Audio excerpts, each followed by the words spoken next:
Radio Publique Africaine.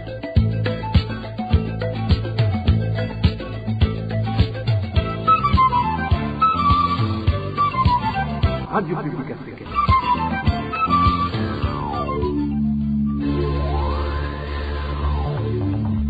Ni umwanya w'amakuru mu Kirundi. Mukaba muyashyikirizwa na Onesime Dushimagize. Ikaze inshuti bakunzi ba Europea mukurikire amakuru mu Kirundi avuga kuri no gatandatu genekezo rya 12 ruhuma umwaka wa 2022. Tuyahere ku nkuru ziyagize.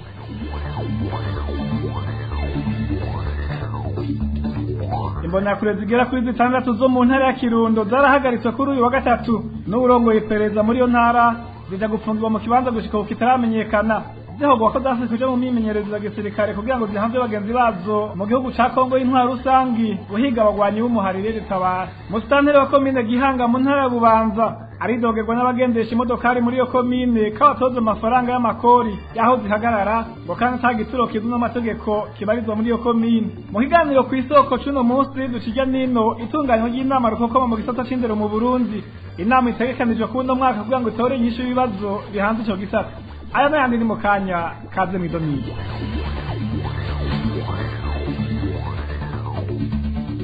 Ano makuru tuyahere mu gisata c'umutekano Imbonerakure zishaka kuri 6 zo mu ntara ya Kirundo zarabuze urengero kuva kuri wa gatatu. Izo Imbonerakure zikaba zari zanse kwifatikanya n'abandi mu myimyerezo ya gisirikare ibategurira kurunguka mu gihugu ca Kongo y'intwaro rusangi guhiga abagwanyi b'umuharire ritabara. Uko ari 6 bamaze guhagarikwa n'uburongo iperereza mu ntara ya Kirundo ntawamenye iyo wajanywe. Ni nk'utateguriwe na Josiane Muzaneza. Abamaze kumenyekana muri izo Mbonerakure nabitwa Nduwayo na John bo ku mutumba Murama hamwe n'uwitwa Hakizimana Jean Pierre wo muri komine Ntega. Abandi batatu ntiturashobora kumenya umwidondoro wabo. Bose uko ari 6 bahagaritswe n'uburongo iperereza mu ntara ya Kirundo azwi ku izina rya Jovit mw'ijoro ryo kuri uyu wa gatatu heze araheza batwara ahantu gushika ubu hataramenyekana. Ivyo bikaba vyabaye nyuma yaho ku munsi wa kabiri izo Mbonerakure 6 zanyiye kuja kwifatanya na bagenzi bazo mu myimenyerezo ya gisirikare ibategurira kuja guhiga abagwanyi b'umuharire ritabara mu gihugu ca Kongo y'intwaro rusangi. Hari mu nama bariko bagirishwa ku mutumba Runyonza muri komine Kirundo.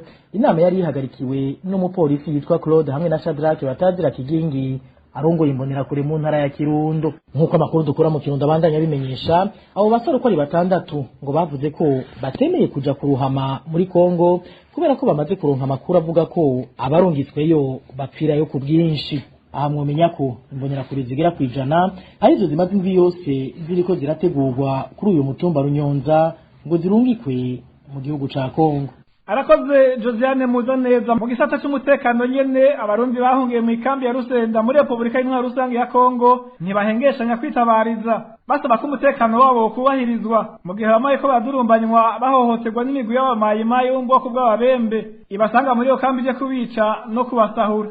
Vital Shimirimana umwe mu hanya agataka duna muntu mu Burundi asaba amakungu n'ishami HCR jejwe impunzi guhaguruka vyihuta bagakingira izo mpunzi hataragwa ibara.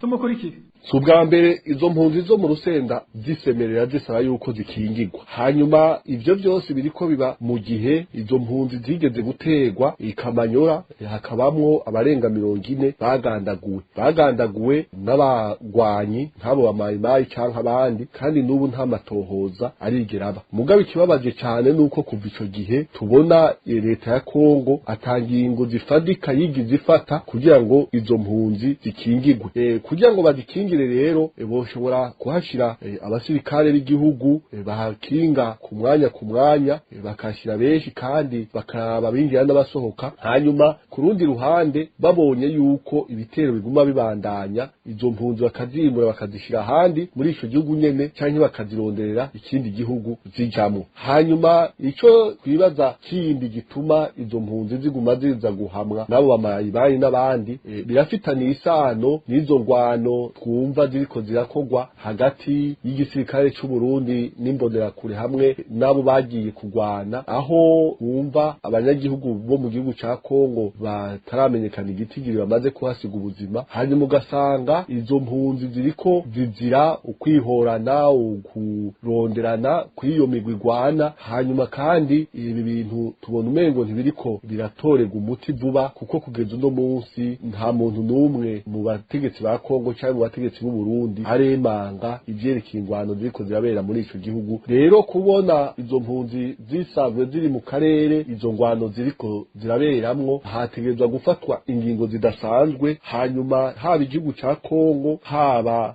amakungu na cane cane ishirahamwe HCR mu bisata cyo gukingira impunzi bategerezwa guhaguruka bagahagurukira ico kibazo kugira ngo izo mpunzi zikingirwe ibara ritaragwa. Ivyo Vital Shimirimana akaba bivuze inyuma y'aho umugwi wa Mayimayi bitwaje ibigwanisho baje muri iyo kambi kurondera abarundi bo mu bwoko bw'abatutsi ngo babice babita kara basumye urusako b'abanyamurenge badashana uwaka. Tumira amate tubandanirize mu gisata cy'ubutungane. Hari umugwiza atunga wo ku mutumba Kaguhu komine Gasogwe mu ntara ya Muyinga afungiwe mu gashuka komisara y'intara ya Ngozi. Yafashe n'inyamiramabi ku muhinga mu wa kane yagizwe gutera inda umwana w'umwigeme wo kw'ishure y'ubuvuzi rya Ngozi. Ni nkuru tubaza Eric Niyonzima. Umugwiza atunga w'umudandaza Misezero Patrice akaba asanzwe anaserukira umugambwe CNDD-FDD ku mutumba wa Kaguhu afite imyaka 55 yagizwe n'umwigeme w'umunyeshuri yiga ku ishuri ry'ubuvuzi Ingozi ko yamufashe ku nguvu atakana mutwaza imbanyi. Nkuko amakuru dukura ku mutumba wa Kaguhu avyemeza, umuyobozi w'ishuri niwe yabonye ko uwo mwana ariko arahinduka atanguye no kuvyimba amaguru, gutyo amubaza ivyamushikiye. Uwo mwigeme atari umunwa aca mubwira ko Misezero Patrice asanzwe ari umugenzi w'abavyeyi biwe yamuhamagaye muhira iwe ngatore ivyo ashira mama wiwe. Ahashitse aca mufatira kimbugita amukorera ivya furambi atakana mubwira ko abivuze azoca mwica nawe agira ubwoba aca aranuma. Nkuko ayo makuru abandanya bivuga, uwo muyobozi w'ishuri yaciye ahamagaza Misezero Patrice kugira mubaze, nawe aritaba atako ariyemerera ko yaryamanye n'uwo munyeshuri, ariko iyo mbanyi atari yiwe ngo kubera ko atakivyara. Uwo mugabo akaba yaciye ajanwa gufungirwa mu gipolisi ca Ngozi aho gushika ejo yaragifungiwe. Ariko amakenga ni menshi mu banyagihugu n'ababanyi bo muryango kuko nkuko isoko ryacu ribandanya ribimenyesha ngo abandi bagwiza tunga bo bariko baca kubiti no kumabuye kugira arekugwe. Abasanzwe baba kuri uwo mutumba ngo baba batanguye kumva amakuru ko uwo mugabo yoba yarayakuwe mu gasho na bagenzi biwe b'abacuruzi naho bataramukubita ijisho. Bagasaba ko Patrice Misezero yoshikwa imbere y'ubutungane agahanwa hakurikije amategeko. Arakoze Eric Niyonzima mu gateka kazina muntu haraheze amezi arenga 2 abanyoro mu ibohero rikuru rya Gitega bafise ingorane zijanye n'uburaro. Ni ingorane zagiye kumurengera inyuma y'aho iryo bohero rituriwe kubanza Kigarama umwaka wa 2021. Ni nk'uko ateguriwe na Roger Divermesha. Ingorane ya mbere abanyoro mu ibohero rya Gitega bagira ni y'amazi y'imvura ababangamiye muri no minsi. Basanzwe baba mu mahema bashizwemwo inyuma y'uko iryo bohero rihiriye. Iyo mvura iguye rero amazi atari make aca basanga mu izo hema. Imatera bafise ziraheza zigatota bikabasaba ko barinda kuzanikira bagize amahigwe izuba rikaboneka. Mu gihe imvura iguye yisubiriza abo banyororo bamara umwanya munini bagwana no gusohora amazi yinjiye muri nyamahema babamwo. Iyindi ngorane ni ijanye no kubura umuco mu masaha y'ijoro. Inyuma yo gusha kw'iryo bohero umuyaga nkuba ntiwasubijweho mu bibanza vyose, eka no mu bibanza bitashikiriwe n'umuriro inyuma y'amezi arenga 2 ntiyarashigwaho umuyaga nkuba hose. Ubuzima bw'abo banyororo buruko mu gihe leta yavuga ko isanurwa ry'iryo bohero ritazoteba, bikaba vyavuzwe n'umushikiranganje w'inyubako ibikoresho hamwe n'uburaro kuri bose Deogratias Sanganiye umwami. Inyuma y'ayo majambo amaze kubakwa umushinge gusa, ibindi bikorwa bikaba bisa n'ivyahagaze. Abanyororo bamwe birirwa baraseha umusenyi n'igaraviye bashira imbere mu ibohero, ariko ntibazi igihe bizotangura gukoreshwa mu kubakirwa aho bakika umusaya. Bamwe mu bakorera mu ibohero rya Gitega baganire na RPA bamenyesha ko bamaze kumva havugwa irirenga rimwe ko umushikiranganje Deogratias Sanganiye umwami ashobora gutanguza ibikorwa nyezina byo gusanura iryo bohero ariko bagahebura. Ari nako basaba leta gushira ingufu no gushaka mu isanurwa ry'iryo bohero, gutyo abanyororo bagize amahigwe bakarokoka biruhutse. Uruganda rwa RPA rukaba rutashoboye kuronka kuri telefone umushikiranganje Deogratias Sanganiye umwami. Arakoze Eroge Divermesha tumira amate utandukire igisata c'intwari bereye. RPA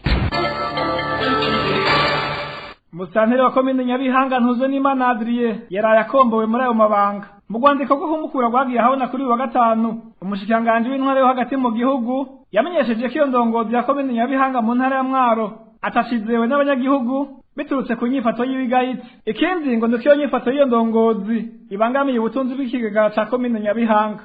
Tubibutse ko hari isukari ingana n'itoni iherutse gufatwa aho muri komine Nyabihanga. Umushoferi yari ayifise akaba yamenyesheje ko iyo sukari yari yamusanteye Ntuzwe n'Imana Adri. Muri kino gihe rero komine Nyabihanga ikaba yaramutse umusanteri w'imfata kibanza Anastase Nkamicaniye yari asanzwe ari umunyamabanga ntaregarizwa nshingwabikorwa muri iyo komine ya Nyabihanga. Mu gisata c'intwari ibereye nyene nari nababwiye mu ncamake umusanteri wa komine Gihanga mu ntara ya Bubanza yagirizwa n'abunguruza abantu n'ibintu muri iyo komine ko abatoza amafaranga atagira insiguro. Kuva ukwezi kwa Ruma gutanguye ngo abanyagihugu bariko barihisha amafaranga 500 ku munsi bivuga ko ari ikora ry'igituro c'imodoka ngo kandi atagituro kizwi n'amategeko iyo komine ifise. Ni nk'uko twateguriwe na Emmanuel Niyongeko. Bafashe amatike yagezwe gutangwa kuri irya mizigo tuba tugenda dutwaye yanditseho n'ikaramu ngo FT ibura ngo ni sitasiyo gihora twebwe no kuri turabona kuri n'amahini. Iyo ni imyidogo y'abunguruza abantu n'ibintu muri komine Gihanga intara ya Bubanza aho bagiriza musanteri w'iyo komine Leopold Ndayisaba ko yahinduye ibitansi vya komine akabigira ivyo guha abahagarika imodoka muri iyo komine ivyo bita frais de stationnement mu rurimi rw'igifaransa. Abo bakora umwuga wo kunguruza abantu n'ibintu bavuga ko imodoka yose yaba ipakiye canke idapakiye itegerezwa kurihirwa amafaranga 500 ku munsi. Aho ni mu gihe komine Gihanga atagituro c'imodoka isanzwe ifise. Bakora umwuga wo gutwara abantu n'ibintu bafite ikibazo cyerekeranye na musanteri wa komine Gihanga yadutse kutoza kori y'amajana 5 ku muduga buri munsi. Kori toza umuduga pakiye n'udapakiye twaragerageje kumubaza kugira ngo yitwa ngo stationema aho ni mu gihe ata gituro dufite ngaha muri komine ya Gihanga nta gituro tugira. Iryo kori ntirigira igitazi cyemewe n'amategeko. Ukuri twebwe twasaba ngo ababijejwe bamushyikire bamushubarize tubona ingene tuba turakorana n'abadutwara. Ayo mafaranga asabwa abunguruza abantu n'ibintu bakorera ku mugwa mukuru wa komine Gihanga akaba yatanguye gutangishwa kuva mu ntango z'uku kwezi kwa Ruhuhuma nk'uko amasoko yacu abimenyesha. Mu ruganda rwa radio RPA tukaba tutashoboye kuronka Leopold Ndayisaba arongoye komine Gihanga kugira ngo atange umuco kuri ivyo yagirizwa n'abanyagihugu. Tumushimire na Emmanuel Niyongeko. Tuva muri komine Gihanga intara ya Bubanza dukubitire mu ntara ya Muyinga aho abanyagihugu muri komine Muyinga batarekuriwe guhamba babo mu yindi komine inyuma y'aho itongo ry'abapfuye ryo mu Kinyota ryugariwe. Mu itangazo yasohoye kuri wa gatatu umusanteri wa komine Muyinga asaba abanyagihugu guhamba babo mu matongo ya Kinyenzi na Kivoga, ariko abo banyagihugu bo bakamenyesha ko amatongo ari kure cyane ugereranije n'ayari muri komine Gasogwe. Ni nk'uko wateguriwe na Elvis Niyomungere. Mu itangazo yasohoye kuri wa gatatu Amede Misago musanteri wa komine Muyinga yararikiye abarongoye ko bagiye kuja barashingura babo mu matongo y'abapfuye ya Kayenzi na Kivoga. Mu mvo yashikirije harimo ko itongo ry'abapfuye ryo mu Kinyota ryugawe kandi ko ikiringo cahawe abanyagihugu cyo kurikuramwo ibisigarira by'ababo carangiranye n'ukwezi kwa Kigarama umwaka uheze. Byongeye musanteri wa komine Muyinga amenyesha ko iryo tongo ry'abapfuye ryo mu Kinyota rigiye ahubwo gukorerwa mu bikorwa by'iterambere. Kuva iryo tongo ry'abapfuye ryo mu Kinyota ryugawe abanyagihugu ku mugwa mukuru wa komine Muyinga bahora baje guhamba babo mu itongo ry'abapfuye ry'Ikiremba riri muri komine ya Kasogwe, na cyane cyane ko bamenyesha ko ari ryo ryari hafi. Kuva kuri uyu wa gatatu siko bigiye kugenda kuko musanteri wa komine Muyinga yategetse abarongoye ko batazosubira guhamba ababo muri komine ya Gasogwe, ahubwo ko bategerezwa kubashingura mu matongo y'abapfuye y'Ikayenzi na Kivoga akukira komine ya Muyinga. Iyo ngingo ntiyashimishije abarongoye kuko bamenyesha ko amatongo y'abapfuye y'Ikayenzi na Kivoga ari kure cyane uvuye ku mugwa mukuru wa komine Muyinga ugereranije no kuja mu itongo ry'abapfuye ry'Ikiremba ryo muri komine ya Gasogwe. Byongeye abanyagihugu bamenyesha ko uburyo bwo kuja gushingura ababo buzoba buzimvye mu gihe batwara ababo muri ayo matongo y'abapfuye y'Ikayenzi na Kivoga ugereranije n'ubwo bahora bakoresha bagiye guhamba Ikiremba. Abo banyagihugu bo ku mugwa mukuru wa komine Muyinga bagasaba abajeje intwaro mu komine wabo ko boje inama n'ingingo n'abarongoye intwaro muri komine Gasogwe kugira baborohereze bazobandanye bashingura ababo mu itongo ry'abapfuye ry'Ikiremba kugira babavunire urugendo na rijya imiryango myinshi ifise amikoro make. Kuri ivyo abanyagihugu basaba uruganda rwa RPA turashobora kuronka Amede Misago musanteri wa komine Muyinga kugira agire ica bivuze ko. Arakoze Elvis Niyomungere. Nyuma y'akaruhuko gato n'umwanya w'ikiganiro ku isoko. RPA mu kiganiro ku isoko c'uno musi dushirya nino itunganywa ry'inama rukokoma mu gisata c'indero. Inama itegekanije kuri uno mwaka ikaba ifise intumbero yo gutora inyishu ibibazo bihanze ico gisata muri rusange. Ku isoko y'uno musi muhishikirizwa na Beni Akana. Kw'isoko ni ikiganiro mushikirizwa ku minsi yose ya gatandatu mukagitegurirwa n'urunani rw'amaradiyo Radio Inzamba agateka kawe, Radio RPA ijwi ry'abanyagihugu na Radio Television Renaissance. Mu kiringo kingana n'ukwezi hategekanijwe inama rukokoma mu gisata c'indero. Iyo nama ijikurikiriye yabaye mu mwaka wa 2014. Intumbero ikaba ari yo gushira hamwe ivyiyumviro kugira haboneke inyishu zirama ku ngorane zihanze ico gisata c'indero. None ivyo byarashitswe ko mu nama rukokoma yo mu mwaka wa 2014 vyoba vyarashitswe mu ngiro. Intererano y'abahinga mu vy'indero yoba ari yihe kuri urwo rubanza rwitezwe? Inyishu z'ivyo bibazo ni muri kino kiganiro ku isoko cyo kuri uno wa gatandatu igenekerezo ya 12 Ruhuhuma mu mwaka wa 2022. Beni Akana niwe agiye kukibashikiriza. Kaze. Biciye mu rwandiko rwashizwe ahabona ku igenekerezo rya 4 Ruhuhuma, ihuriro ry'amasandika y'abarimu Kosesona rirababazwa nuko ritashizwemwo mu nteguro y'iyo nama rukokoma mu gisata c'indero. Kubw'iryo huriro n'ibizovamwo bishobora kuba imfagusa. Naho abarimu bakumiriwe, bamwe mu baganiriye na mugenzi wacu Emile Nibasumba wa Radio RPA baravuga zimwe mu ngorane zitokwibagirwa muri iyo nama. Nuko leta yogerageza ibikoresho bikaboneka ku mashuri, hakaboneka ibitabo, hakaboneka intebe, hakaboneka n'abarimu aho babuze. Murabona abarimu bagiye barahangazwa, aho leta yorondeye abarimu kugira ngo abo barimu baje gusahiriza ahatagira abarimu, ariko leta yafashe umugambi wo kwangaza abarimu bikije mu cyo bita redeployment, aho usanga aho bagiye mu bisanzwe atatu baba bagiye gukora kuko bama mu nzira bataha kuraba imiryango yabo. Rero leta yogerageza ikareka izankunzi. Umunyepolitike nyawe ntatwarira ku nyungu ziwe, ni ugutegura akazoza k'abana bakiri bato n'abazovuka imbere, akaraba iyo tuja ntageze gusa amaso aho turi uno musi. Mama, hariho n'abageze aho babasaba ko kugira bumvigwe bufata inkoho bakaja kugwana, ko batazogwanya leta ngo bayishobore. Mu miliyoni 12 nako mumenga mwizo miliyoni 12 abarimu ntibarimwo, nako mumwengo abarimu ntibavyara, nako mumengo abarimu ntibagira imiryango baturukamwo. Mbe mwizo miliyoni 12 dukuyemwo ibihumbi vy'abarimu, tugakuramwo ibihumbi vy'abavyeyi bavyaye abo barimu n'imiryango yabo n'abana babo, mbega ziguma ari 12? Umuntu umwe atazi ibibazo biri mu ndero, bikava hanini ku kuntu atabikoresho bihari mu ndero, n'abigishwa abajejwe izo ndero nyene bakaba bari bafashe nabi.